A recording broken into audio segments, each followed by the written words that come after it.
चरितं देवदेवस्य महादेवस्य पावनम् अपारं परमोदारं चतुर्वर्गस्य साधनम् गौरीविनायकोपेतं पञ्चवक्त्रं त्रिनेत्रिकम् शिवं ध्यात्वा दशभुजं शिवरक्षां पठेन् नरः गंगाधरः शिरा पातु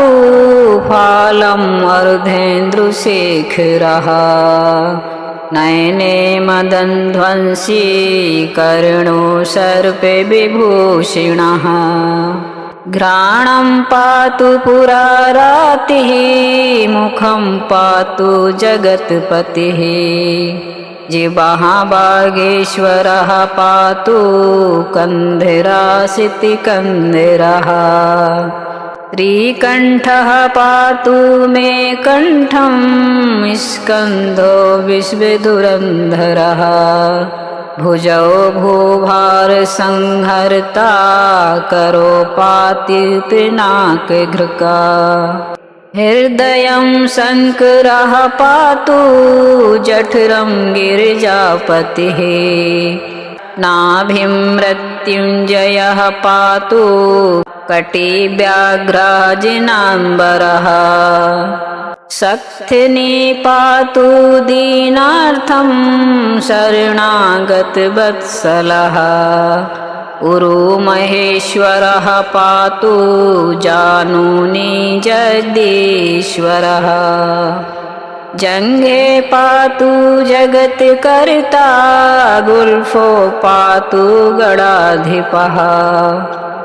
चरणो करुणासिन्धुः सर्वाङ्गिनी सदाशिवः एतां शिवबलोपेतां रक्षामि यः सुकृति पठेत् सा भूत्वा सकलान् कामां शिवसायुज्यमाप्यानुयात् ग्रहभूत पिशाचाज्ञात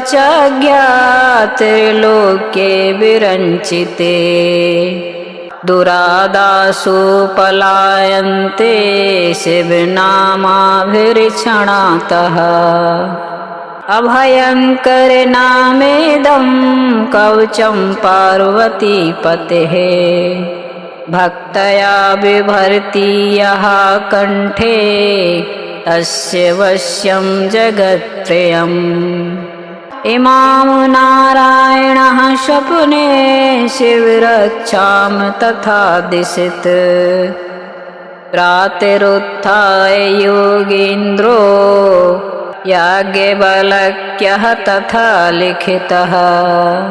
चरितं देवदेवस्य महादेवस्य पावनम् अपारं परमोदारं चतुर्वर्गस्य साधनम् गौरीविनायकोपेतं पञ्चवक्त्रं त्रिनेत्रिकम् शिवं ध्यात्वा दशभुजं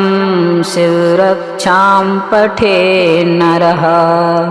गंगाधरः शिरा पातु फालम् अर्धेन्दुशेखरः नयने मदनध्वंसी कर्णो सर्पे विभूषिणः घ्राणं पातु पुरारातिः मुखं पातु जगत्पतिः जिह्वा बागेश्वरः पातु कन्धरासितिकन्धरः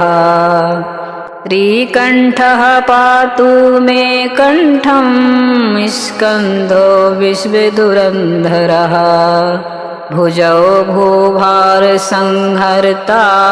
करो पाति पिनाकघृका हृदयं शङ्करः पातु जठरं गिरिजापतिः नाभिं मृत्युञ्जयः पातु कटिव्याघ्राजिनाम्बरः शक्तिनी पातु दीनार्थं शरणागतवत्सलः उरुमहेश्वरः पातु जानुनी जगदीश्वरः जङ्घे पातु जगत्कर्ता गुल्फो पातु गणाधिपः चरणो करुणा सिन्धुः सर्वाङ्गिनी सदाशिवः एतां शिवबलोपेतां रक्षामि यः सुकृति पठेत् सा भूत्वा सकलान् कामांश्च विषायुज्यमाप्यानुयात् ग्रहभूतपिशाचज्ञातलोके विरञ्चिते दुरादासु पलायन्ते शिवनामाभिरक्षणातः अभयङ्करनामेदं कवचं पार्वतीपतेः भक्तया बिभर्ति यः कण्ठे तस्य वश्यं जगत्त्रयम् इमां नारायणः स्वप्ने शिवरक्षां तथा दिशत् प्रातरुत्थाय योगीन्द्रो याज्ञवल्क्यः तथा लिखितः चरितं देवदेवस्य महादेवस्य पावनम् अपारं परमोदारं चतुर्वर्गस्य साधनं गौरीविनायकोपेतं पञ्चवक्त्रं त्रिनेत्रिकं शिवं ध्यात्वा दशभुजं शिवरक्षां पठेन्नरः गंगाधरः शिरा पातु फालम् अर्धेन्दुशेखरः नयने मदनध्वंसी कर्णो सर्पे विभूषिणः घ्राणं पातु पुरारातिः मुखं पातु जगत्पतिः जिह्वा बागेश्वरः पातु कन्धरासितिकन्धरः त्रिकण्ठः पातु मे कण्ठं स्कन्धो विश्वधुरन्धरः भुजौ भूभारसंहर्ता करो पाति पिनाकघृका हृदयं शङ्करः पातु जठरं गिरिजापतिः नाभिं मृत्युञ्जयः पातु कटिव्याघ्राजिनाम्बरः शक्तिनी पातु दीनार्थं शरणागतवत्सलः उरुमहेश्वरः पातु जानुनी जगदीश्वरः जङ्घे पातु जगत्कर्ता गुल्फो पातु गणाधिपः चरणो करुणा सिन्धुः सर्वाङ्गिनी सदाशिवः एतां शिवबलोपेतां रक्षामि यः सुकृति पठेत् सा भूत्वा सकलान् कामांश्च विषायुज्यमाप्यानुयात् ग्रहभूतपिशाचज्ञातलोके विरञ्चिते दुरादासु पलायन्ते शिवनामाभिरक्षणातः अभयङ्करनामेदं कवचं पार्वतीपतेः भक्तया बिभर्ति यः कण्ठे तस्य वश्यं जगत्त्रयम् इमां नारायणः स्वप्ने शिवरक्षां तथा दिशत् प्रातरुत्थाय योगीन्द्रो याज्ञवल्क्यः तथा लिखितः चरितं देवदेवस्य महादेवस्य पावनम् अपारं परमोदारं चतुर्वर्गस्य साधनम् गौरीविनायकोपेतं पञ्चवक्त्रं त्रिनेत्रिकम् शिवं ध्यात्वा दशभुजं शिवरक्षां पठेन् नरः गंगाधरः शिरा पातु फालम् अर्धेन्दुशेखरः नयने मदनध्वंसी कर्णो सर्पे विभूषिणः घ्राणं पातु पुरारातिः मुखं पातु जगत्पतिः जिह्वा बागेश्वरः पातु कन्धरासितिकन्धरः श्रीकण्ठः पातु मे कण्ठं स्कन्धो विश्वधुरन्धरः भुजौ भूभारसंहर्ता करो पाति पिनाकघृका हृदयं शङ्करः पातु जठरं गिरिजापतिः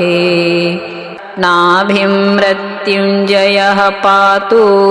कटिव्याघ्राजिनाम्बरः शक्तिनी पातु दीनार्थं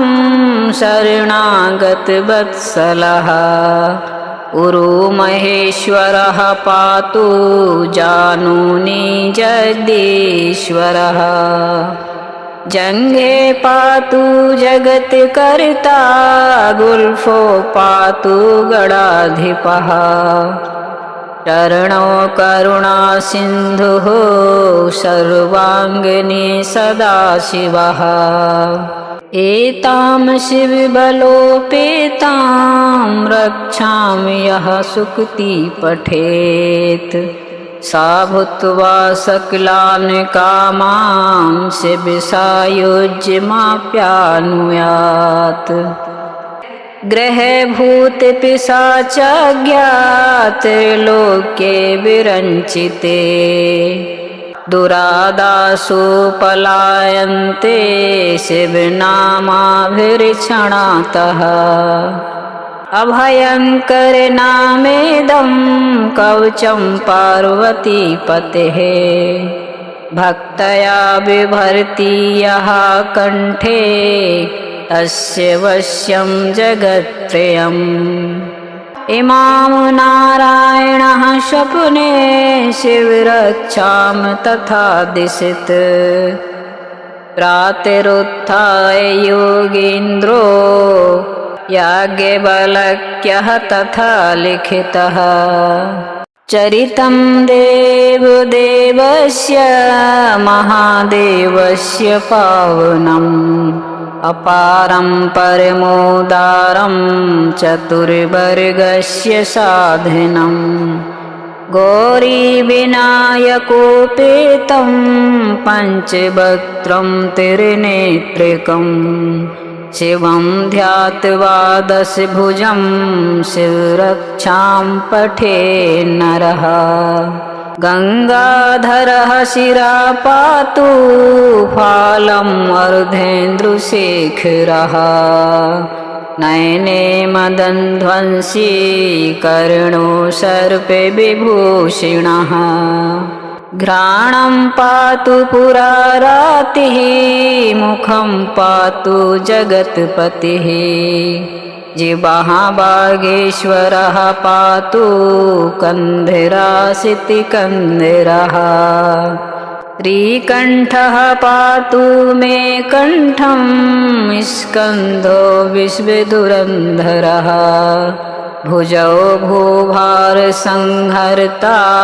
करो पाति पिनाकघृका हृदयं शङ्करः पातु जठरं गिरिजापतिः नाभिं मृत्युञ्जयः पातु कटिव्याघ्राजिनाम्बरः शक्तिनी पातु दीनार्थं शरणागतवत्सलः उरु महेश्वरः पातु जानुनी जगदीश्वरः जंघे पातु जगत्कर्ता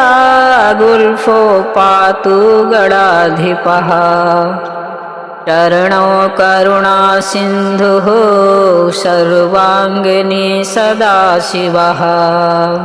एतां शिवबलोपेतां रक्षामि यः सुकृति पठेत् सा भूत्वा सकलान् कामां शिवसायुज्यमाप्यानुयात् ग्रहे भूत पिशाचाज्ञात लोके विरञ्चिते दुरादासु पलायन्ते शिवनामाभिर्क्षणातः अभयंकर नामेदं कवचं पार्वतीपतेः भक्तया बिभर्ति यः कंठे तस्य वश्यं जगत्त्रयम् इमां नारायणः स्वप्ने शिवरक्षां तथा दिशत् प्रातरुत्थाय योगीन्द्रो